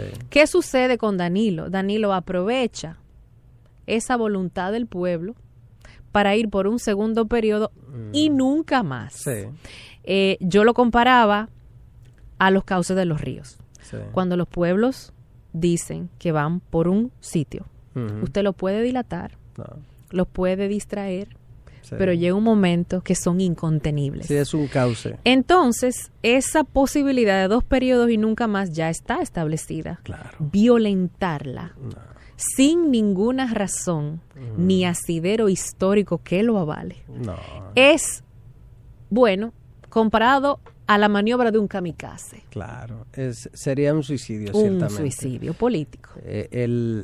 La sociedad cambió. Mucho. En el 15 no existía el movimiento verde. No, ni la sociedad estaba tan pendiente de lo que ocurre. Entonces, pero cambió en América Latina.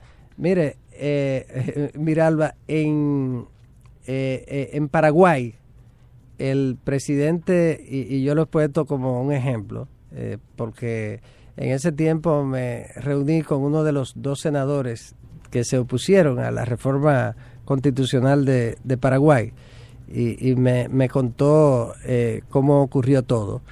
El presidente paraguayo Horacio Cartes hizo una alianza con el expresidente Lugo y ellos 2 son la mayoría en el Congreso Nacional Paraguayo y en la política paraguaya. El presidente actual, Horacio Cartes, y el presidente Lugo, aquel arzobispo que fue presidente. Y entonces están impedidos de aspirar, Lugo y Horacio Cartes. Se pusieron de acuerdo porque Horacio Cartes quería la reelección y entonces hicieron una reforma. Esa reforma implicó que se restableció entonces la reelección. Cuando todo parecía que estaba consumado, entonces la sociedad se movilizó.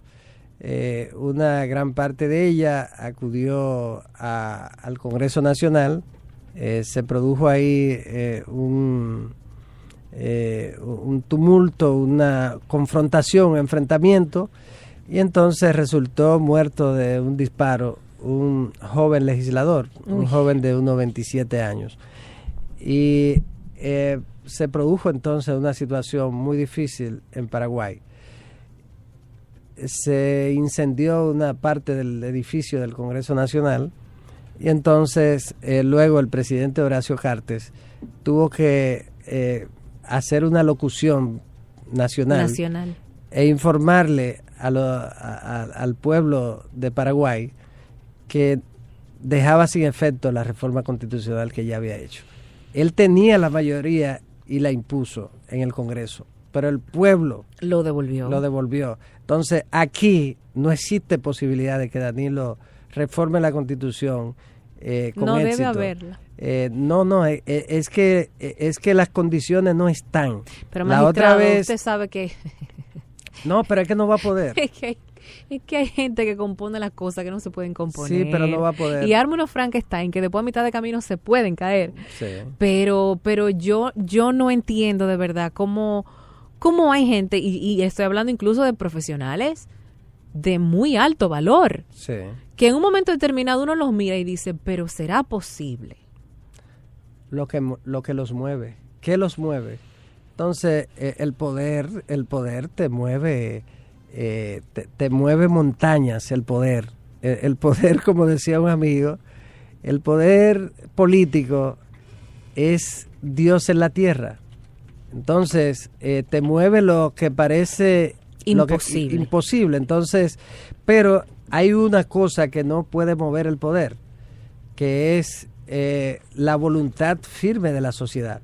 Y en este momento no hay condiciones para eso, no va a ocurrir. Pero en el caso del presidente Mejía, usted puede estar absolutamente segura que no intentaría reelegirse. Pero la Constitución ya se lo permite. De que, no, aún así, no lo haría. Es un compromiso y además no lo haría bajo ninguna circunstancia, sin importar la circunstancia. ¿Se puede confiar en palabras de políticos? Me va a decir, depende del político. No. Como en todo. Hay que, decía el pensador alemán, hay una frase que se aplica mucho para ustedes, para los periodistas, para el periodismo. Hay que dudar siempre, hay que creer siempre. Entonces, sí. Hay una combinación. Hay que dudar y hay que creer. Entonces, los hechos son los que terminan hablando. Ahora, yo estoy absolutamente convencido de que Hipólito Mejía va a gobernar 4 años y que va a tomar las decisiones. Pero fíjate lo que pasa. Cuando Hipólito tomó la decisión en relación con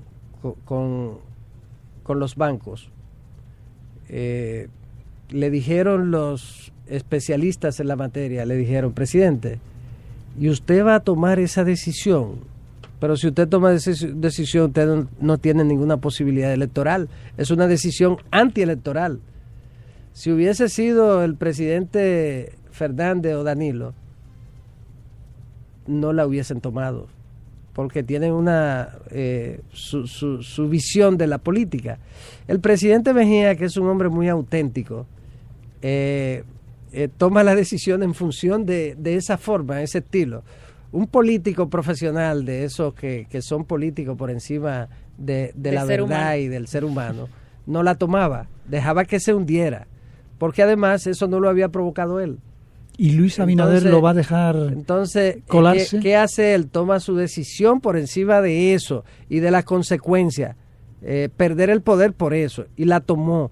¿Por qué? Porque era lo que le convenía al país. Y el tiempo demostró que fue lo correcto. Al final de cuentas, nosotros tenemos una economía funcional, con todos los defectos que tiene producto del manejo de los gobiernos, pero tenemos una banca sólida, saneada, producto de esa decisión que él pagó.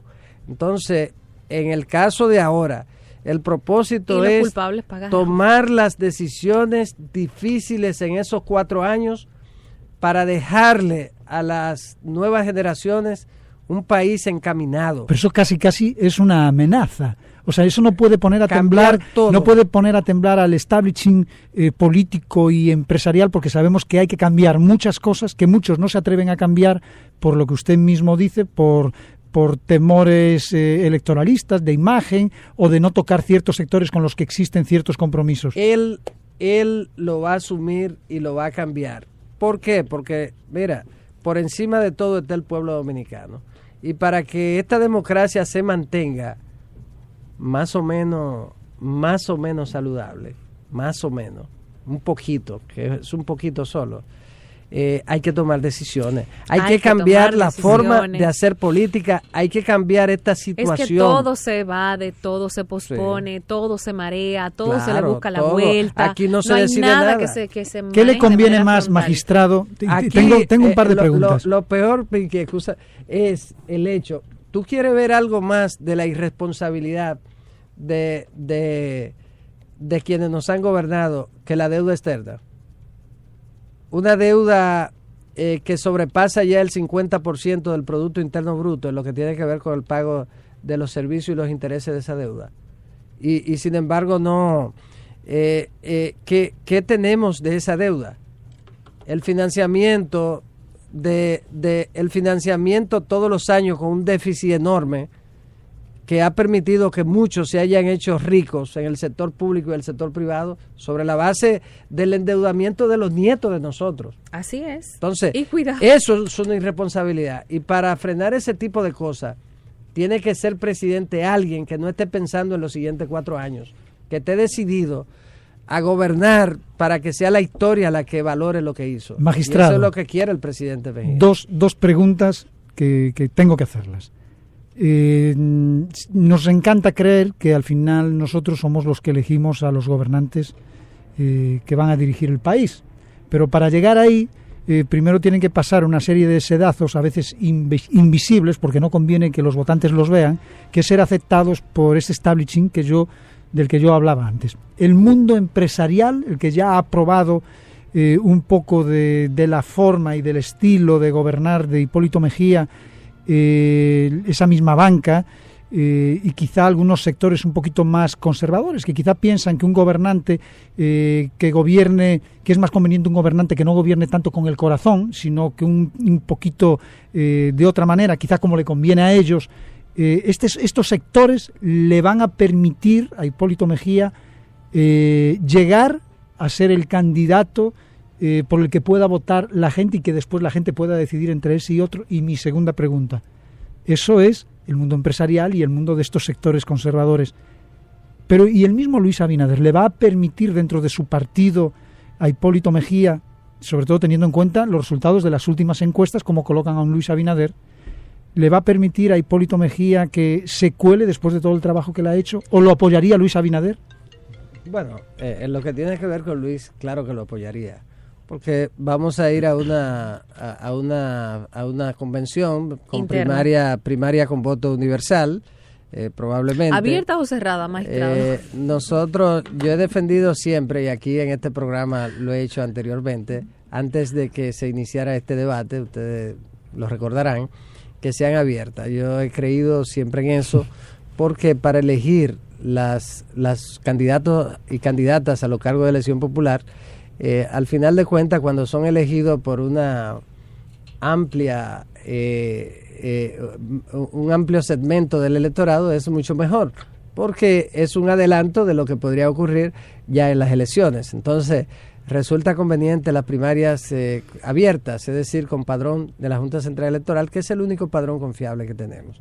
Ese es un factor, y otros que tienen que ver con la participación plural de la gente. Entonces, en ese sentido, preferimos que sea abierta. El presidente Mejía respeta la decisión del Partido Revolucionario Moderno, pero su preferencia es abierto. Entonces, sí, vamos a unas primarias, vamos a ganarlas, no tenemos ninguna duda, tenemos experiencia en ese sentido, hay una decisión de ganarla y la vamos a ganar.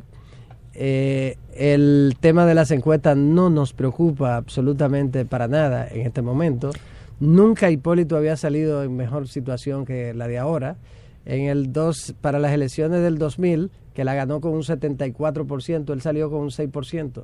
En las elecciones del 2010, recuerden que Miguel Vargas se burlaba y decía que Hipólito era el candidato del 2%, y era con un 2%. Entonces siempre hemos salido con encuestas diciendo que no tenemos nada, y ganamos. Ahora lo vamos a ganar con más facilidad. ¿Y el mundo empresarial no tenemos lo va a apoyar? Preocupación. Bueno, al mundo empresarial le debe convenir que el país se dé un gobierno de verdad, porque no hemos tenido gobierno en los últimos años. Han sido gobiernos de ilusiones, de fantasía. Hay que hacer un gobierno que tenga los pies sobre la tierra. Además, a los empresarios prefieren un presidente que le diga la verdad en su cara y no que los, como decía Miralba ahorita, no que los maree. Mareo. Mareo. Entonces, aquí nosotros tenemos que terminar con el mareo. Hay que aterrizar a la realidad. Y es preferible que usted me diga las cosas en mi cara, todo de frente. Todo y los empresarios saben que el presidente Mejía se lo dice, pero de frente.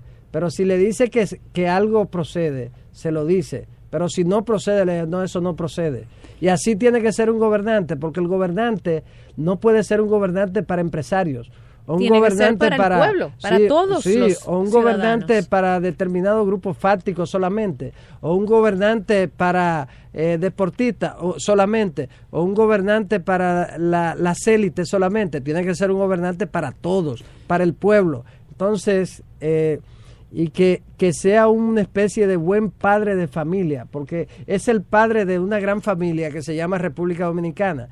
Y ese padre, que es Hipólito Mejía, ya me está colando el eslogan de Llegó Papá. Tiene la experiencia para eso. No, pero yo no lo enfoco en ese sentido solamente. Yo lo enfoco en el sentido de que el país necesita en este momento hacer una transición.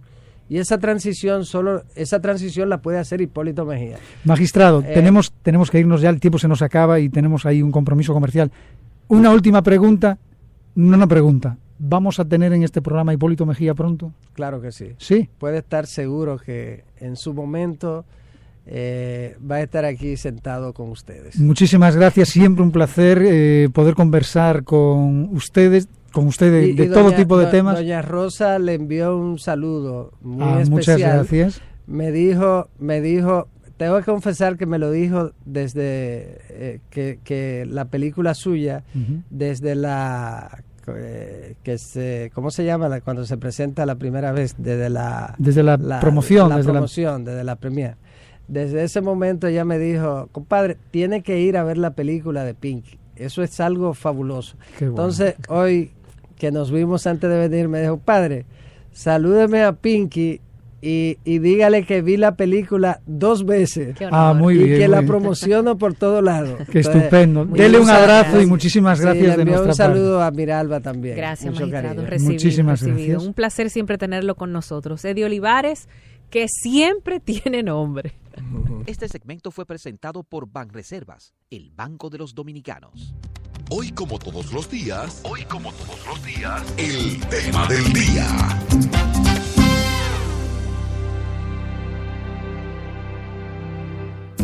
Banreservas premia tus ahorros y te hace millonario. Por cada 500 pesos o su equivalente en dólares de incremento en el balance promedio mensual de tus cuentas de ahorros, generas un boleto electrónico con el que puedes ganar premios de 15,000, 25,000 y 2 premios finales de 1,000,000 de pesos. Las cuentas de ahorro más, ahorro en dólares y ahorro infantil generan el doble de boletos. Mientras más ahorres, más oportunidades tienes de ganar. Banreservas, el Banco de los Dominicanos. Enseguida volvemos con Esto no tiene nombre.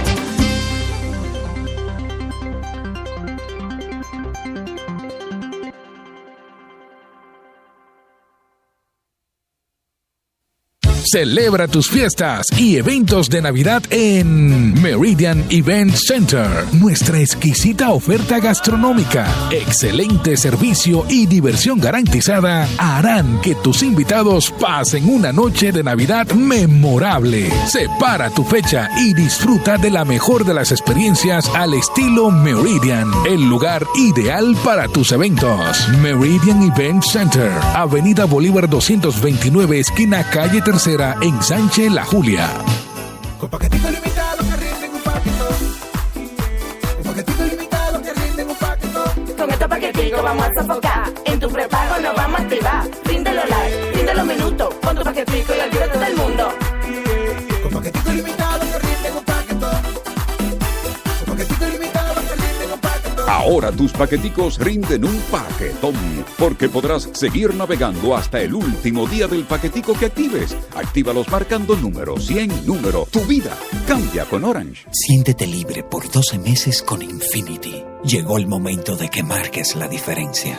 Visita nuestro showroom en la avenida John F. Kennedy número 68 y llévate el modelo de tu preferencia con nuestra facilidad Free 12, con la cual pagas las cuotas que elijas libre de intereses durante los primeros 12 meses. Además, aprovecha nuestros planes de financiamiento personalizados con tasas de 4.95% en dólares. Para más información, contáctanos al 809-227-5400. Infinity. Empower the Drive.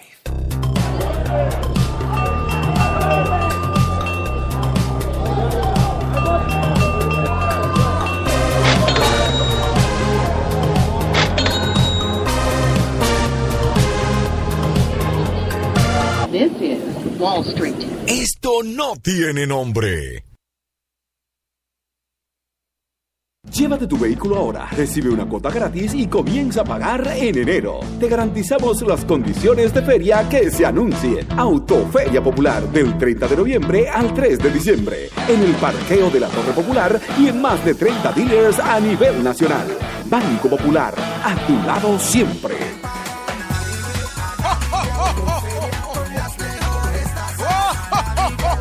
Arrancó la Navidad. Haz tu sueño realidad. Anadive Autoferia del 16 al 19 de noviembre. Ciudad Ganadera. Con las mejores tasas de financiamiento. Desde un 10% de inicial hasta 72 meses para pagar. Y recuerda, comprar en un dealer asociado de Anadive es una garantía a tu inversión.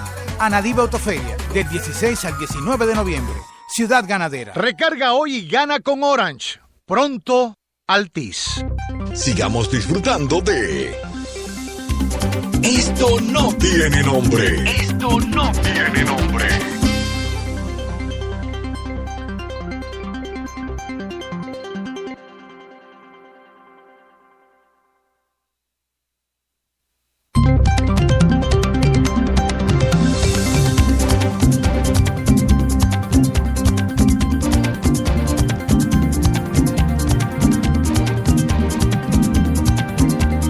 Dos y 53 últimos minutos para anunciarle algo muy interesante. Sí, así es. Recibimos a Carolina Stefani,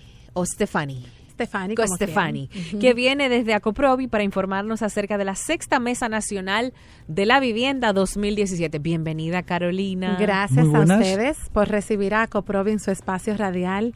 Nosotros celebramos cada 2 años nuestro magno evento, donde reunimos todos los principales actores y los temas de mayor neuralgia de nuestro sector. Es un sector muy grande. Y en un solo día, el jueves 23, la semana que viene, en el Hotel Real Intercontinental, vamos a estar abarcando la Sexta Mesa Nacional de la Vivienda. El programa que ustedes tienen en sus manos es el programa que pensamos desarrollar.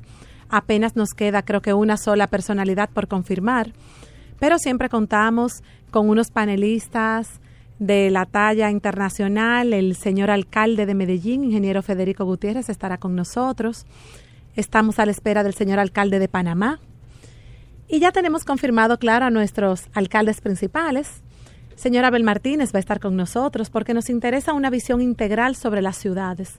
Hablar de viviendas tiene que hablar de un solo lineamiento, y el tema de esta sexta mesa es el Ministerio de la Vivienda, que quiero dejar en el tapete de su programa, que República Dominicana es uno de los pocos, por no decir el único, en los 19 países que se nos rodean, que no tiene ni ley de vivienda ni ministerio de vivienda.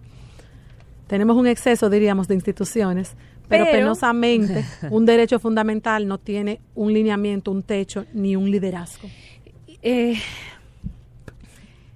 ¿Cómo se ve a corto, mediano, largo plazo el tema de la vivienda en nuestro país? Mira, creo que tenemos, ¿este es el año de la vivienda o acabamos de pasar? El año fomento de la vivienda fue el 2016. El pasado. Okay. Un año interesante, sí, efectivamente tenemos un gobierno con iniciativas positivas. Sin embargo, nosotros como sector privado, Acoprovi aglomera la mayor cantidad de constructores y promotores de vivienda. Nosotros necesitamos un liderazgo real, necesitamos que en un solo estamento esté el procedimiento de tramitología, se esté velando porque cada dominicano tenga una vivienda digna, y nosotros necesitamos una ley. Señores, solo Cuba, y se iguala a nosotros en no tener ministerio, y Cuba tiene su ley. Así de importante es para nosotros el peso de que finalmente luego de 19 años de lucha que tenemos en ACOPROVI, se ha escuchado esta necesidad y solamente bajo una sola entidad nosotros sabemos que vamos a poder atacar eficientemente el famoso déficit que crece muchísimo cada año. ¿En cuánto va el déficit? Estamos hablando de los 2 millones ya, 2.100.000 de unidades que hacen falta cuantitativa y cualitativamente. En mucho. Diferentes renglones sociales. No, en todos. En todo. Sí, pero estamos hablando sobre todo del más necesitado, Del más necesitado. Yo los espero a todos. Seguimos esperando. Vamos a reiterar la fecha. Pero lugar. bueno, este tipo de cosas ayudan muchísimo a poner sobre la mesa el debate y a que se hable de la necesidad de la creación de este tipo de ministerio. De ministerio, nosotros decimos que necesitamos un ministerio, bueno, que fusionemos otros, que eliminemos, que bajemos gasto público, eso es cierto, pero el ministerio no incide necesariamente con entorpecer esas acciones justas de país. Nosotros el jueves 23, Hotel Real Intercontinental de la Churchill, ahí vamos a estar presentando el ministerio, presentando la ley, teniendo un panel de alcaldes, la visión de las ciudades, hablando de lo que hemos tratado de lograr como sector privado de construcción vivienda. Es el sector que más aporta a la economía nacional. Es el sector que más aporta vivienda, mucho más que agricultura, mucho más que turismo. Es el que más aporta. Necesitamos un liderazgo, es lo que decimos en ACOPROVI. Pues Carolina, muchísimas gracias por traernos esta invitación. Ahí queda la información para todos los oyentes que estén interesados. Y ustedes, señores, pues son las 2:57. Mañana vamos a estar con ustedes a la 1 de la tarde y hasta las 3, como todos los días, ¿verdad, Minalba? Así es. Hasta mañana. Esto no tiene nombre. Esto no tiene nombre. Esto no tiene nombre.